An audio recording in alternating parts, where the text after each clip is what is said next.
Hello and welcome to Reos Positive POV. Making a movie is extremely hard. Making a great movie is even harder. However, making a great movie on your first try must be fucking unbelievably hard. However, some completely knock it out of the park and make great movies on their first try. So today I'm going to break down my top 10 director debuts of all time. Let's see who I believe made the 10 best bangers on their first try.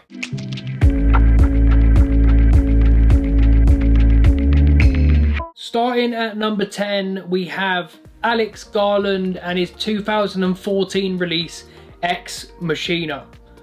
This movie is Garland's first behind the director chair, but of course he's been writing movies for years, so he's had a lot of experience on movies, which of course gave him a massive helping hand. Another thing that gave him a massive helping hand is the performances.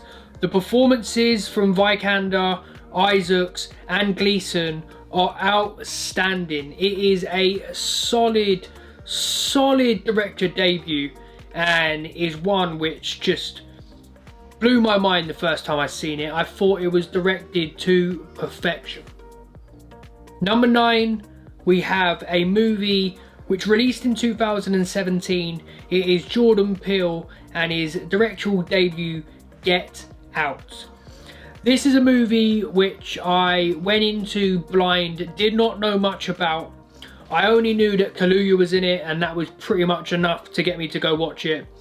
The movie I watched in New York and was an experience for sure. People are screaming, shouting, clapping.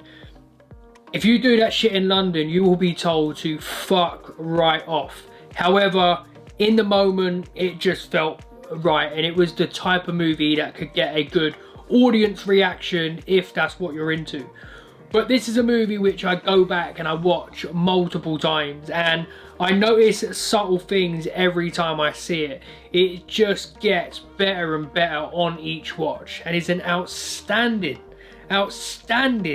director debut from Jordan Peele. Now we're on to number 8, and it is another 2014 release, Nightcrawler by Dan Gilroy. Outrageous movie. Primarily, Jake Gyllenhaal is the driving force for this movie being as good as it is. Hands down my favourite Jake Gyllenhaal performance of all time. However, the movie is spectacular and thoroughly deserves to be on this list. I haven't been the biggest fan of Gilroy's movies after Nightcrawler. However, director debut, absolute banger. Number 7, we have a movie which I covered on the channel just a couple of videos ago. It is The Shawshank Redemption by Frank Darabont. The movie was released in 1994, and if you want to find out why I believe the movie is such a banger, check up above and you can see the full review. However, in relation to this video, director debuts, there is no chance this movie was not going to be on the list. An outstanding director debut from Darabont. Now in 6th place, we have a movie which is not only one of the best directed debuts of all time, it is widely regarded as probably the best movie ever made. In my eyes, it's not. However, I can see why people would think that. It is the 1941 release, Citizen Kane by Orson Welles. This movie is just technically outstanding. It is a brilliant movie, one which I watched again a couple of months ago in preparation for the release of Mank, and it's just a movie which I don't understand how you can't like it. If you're a film fan, there's got to be some enjoyment you take from that movie, because again, just technical brilliance. And number 5, we have a movie which is part of one of my favourite film series. It is the 1979 release Mad Max from George Miller. Look, this Mel Gibson-led movie is just fabulous.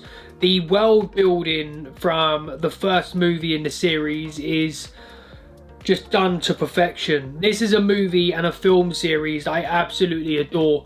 Watched a lot growing up with my dad and just absolutely love every movie in the series, but directorial debuts, Mad Max. Wow, what a way to start not only the series, but an outrageously good career also for George Miller. Now, coming in at number 4, we have a 1998 release from Guy Ritchie, Lock, Stock and Two Smoking Barrels. This movie is a British classic. I am a massive fan of British gangster movies, and Lock, Stock was really and truly the first one that I saw.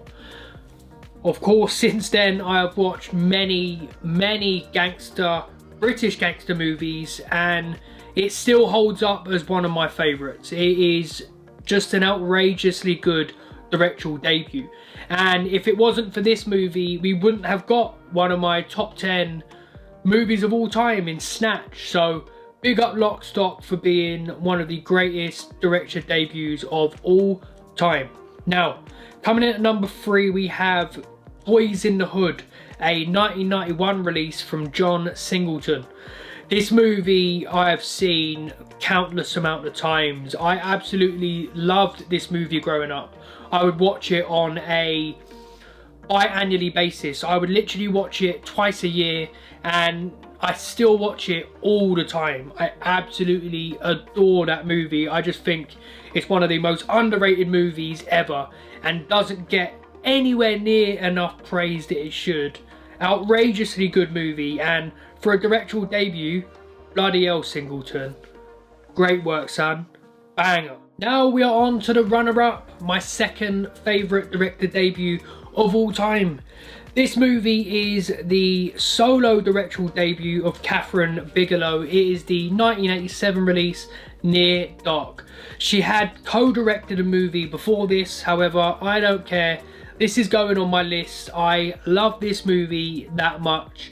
One of the greatest movies ever made, the greatest vampire movie ever made. Yes, better than The Lost Boys. I will die on my sword with that. And look, Kathryn Bigelow has just a disgustingly good CV. Her movies are so well shot. I am a huge fan. One of my favourite directors, and her solo directorial debut is, in my eyes, one of her best pieces of work. However, she has not produced the best director debut of all time. That title goes to my favourite director, Quentin Tarantino, and the 1992 release, Reservoir Dogs.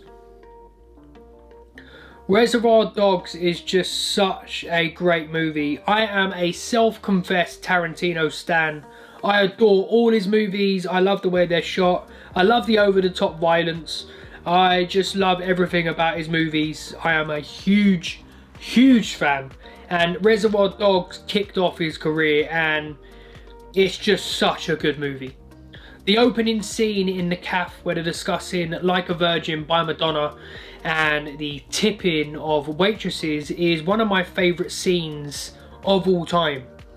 But it's not my favourite. That goes to the cutting ear scene with Michael Madsen and the police officer, where he's just got a cutthroat blade stuck in the middle of you playing on the radio, and he's just going about business, cutting off the police officer's ear in such a nonchalant way.